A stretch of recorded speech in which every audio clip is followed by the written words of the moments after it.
Just because you don't make a lot of money doesn't mean you have to be broke.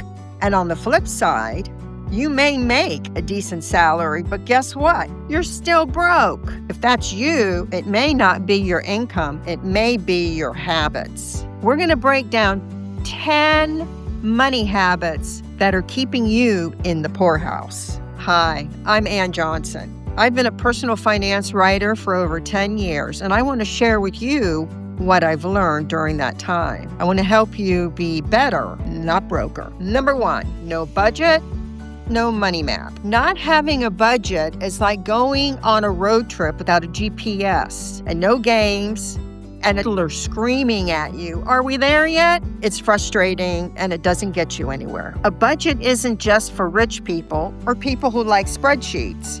It's your financial GPS, and it tells you where your money is and what happened to your money. Track your expenses through your bank account. It doesn't have to be fancy. It just has to be effective. Trust me, winging it is not a financial strategy. And if you need help with that, I've put a link to my expense tracker in the description below.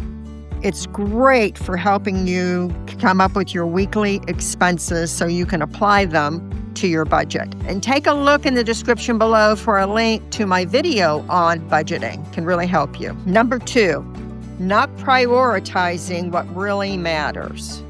What's more important to you, that latte and Uber Eats, or fixing that 1992 bathroom with the chipped tile and the green toilet? You need to make clear goals, be it retirement, a home upgrade, or a vacation that doesn't mean you're sleeping in your cousin's basement. Make a list of priorities and review them periodically, because if everything's a priority, nothing is a priority. Number 3, shopping like a sucker. Going for that sale?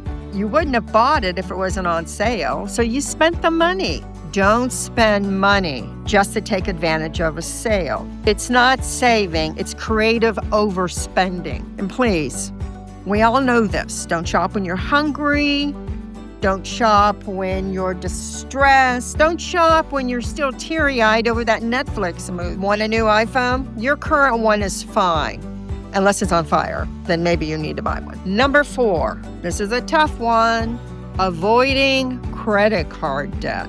If your credit card debt has its own zip code, it's time for an intervention. Ignoring it won't make it go away. It'll just grow like a weed on Miracle-Gro. Make a plan. Consolidate. Start whittling away at the smallest credit card first, or go after the highest interest one.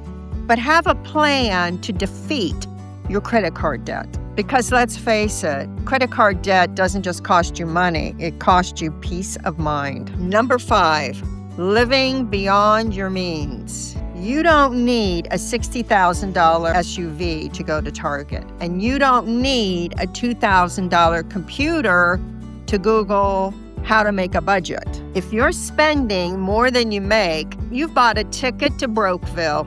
Population, you. Live within your means. It's not sexy, but it is sustainable. Hey, if you're learning something and like what you hear, consider subscribing or sharing with a friend who needs this information. I publish a video twice a week just to help you. Number 6, emergency fund. Everyone says you need an emergency fund. And let's face it, you do. But you don't need to put as much money in as you think you do. Go ahead and set up a high-interest savings account. You can get those online and deposit 3 to 4 months of expenses. I didn't say salary, I said expenses. So if your expenses are $2,800 a month and you earn $3,000, you only need to put away the $2,800 a month. And you can do this $10 a week. That's 2 bags of potato chips. You're going on a diet too. It's the money diet. Put the money away as little as you have to, but make it a point to put it into a high-yield savings account. Number 7, lifestyle inflation. Got a raise? Congratulations. Let's not spend it all. Lifestyle inflation is when you earn more and then spend more. Let me give you an example. When I was a young woman, I made nothing. I was making minimum wage, maybe working in a department store. And I had a lot of friends who were buyers in that department store. Now, I made enough money to make ends meet, so I lived paycheck to paycheck. One day they were talking about, and they were making buku bucks, and they were talking about how they're living paycheck to paycheck. And they said, it's funny, when I made less money, I lived paycheck to paycheck. I wonder why I still am. Lifestyle inflation. They all had fancy cars. They all had fancy apartments. You don't need all that.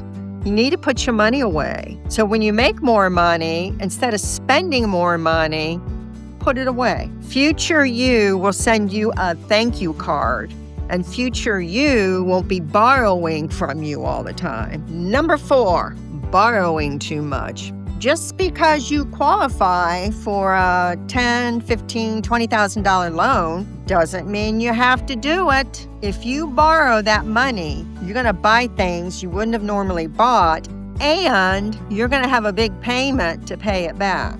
Borrow only what you need. And keep in mind, if you wouldn't have bought it with your own money, what makes you think you should buy it with borrowed money? Number 9. Ignoring tax breaks. Yes, you have to pay taxes. That's taxes and death, 2 guarantees in life. But you don't have to pay a lot of taxes if you're smart about it. Get involved with your 401k. That's pre-tax, and sometimes it's free money if your employer contributes to it. If you have a high deductible health insurance policy, then go into an HSA. If you have a side gig or a business, structure it with an LLC or an S-Corp. You'll save money. And please, talk to an accountant. TurboTax is not your soulmate. And the 10th bad money habit you have is just not paying attention to your finances. Pay attention to them. Money in, money out. Half the time you may barely notice. I mean, after all, those decorations for the birthday party or birthday gift you didn't know about to the last minute, you don't even think about that as going against your budget. Money in, money out. Take control. Automate your savings. Check your balance periodically. Your budget is a living, breathing item in your life. Track your expenses. Your money wants attention. Now, I don't mean clingy attention like that phone call in the middle of the night, but I do mean pay attention to what's coming in and out so you're keeping a lot more of what's coming in. Whether you're scraping by or making big bucks, the habits you create mean something. They can help you from going into financial ruin. Budgeting smart, tracking expenses, prepping for emergencies. These aren't just for finance nerds. They're for anyone who doesn't want to be broke forever. What are your secrets? What habits do you have that you need to work on? No judgment here. Do me a favor. This doesn't cost you anything, so it won't hurt your budget. Go ahead and subscribe. I appreciate it. Until next time, you got this, Mama.